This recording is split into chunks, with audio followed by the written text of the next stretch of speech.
Hi, ఈ రోజు వీడియోలో నేను relation between kinetic energy and momentum గురించి ఎక్స్ప్లెయిన్ చేయబోతున్నాను. అసలు కైనెటిక్ ఎనర్జీ అంటే ఏంటి? The energy possessed by the body by virtue of it's motion. ఒక బాడీ అనేది దాని మోషన్ వల్ల దానికి ఎనర్జీ వస్తుంది, దానికి కైనెటిక్ ఎనర్జీ అంటాం. మొమెంటం అంటే ఏంటి? The amount of or the quantity of motion is called as a momentum. మొమెంటంని మనం పి అనే లెటర్తో డినోట్ చేస్తాం. ఒకవేళ ఇన్ కేస్ మనకి ఎం అనే మాస్ ఉన్న బాడీ వి అనే వెలాసిటీతో వెళ్తే ఓకే, మొమెంటం యొక్క ఫార్ములా ఏంటంటే P equals to M V bar.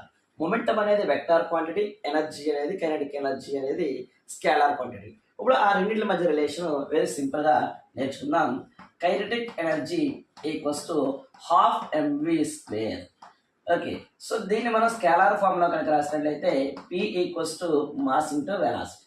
Okay, so దాన్ని మనం ఇన్ టర్మ్స్ ఆఫ్ మొమెంటంలో రాయాలనుకుంటున్నాం కాబట్టి న్యూమరేటర్ని ఎంతో మల్టిప్లై చేసి ఎంతో డివైడ్ చేశాను. ఓకే, ఇప్పుడు ఏమవుతుంది? ఇది M into M square V square by 2m. Kinetic energy equals to M V whole square by 2m. మరి మాస్ ఇంటూ వెలాసిటీ అంటే ఏం రాసుకోవచ్చు? మనం మొమెంటం రాసుకోవచ్చు. కాబట్టి kinetic energy equals to P square by 2m. This is the relation. Thank you.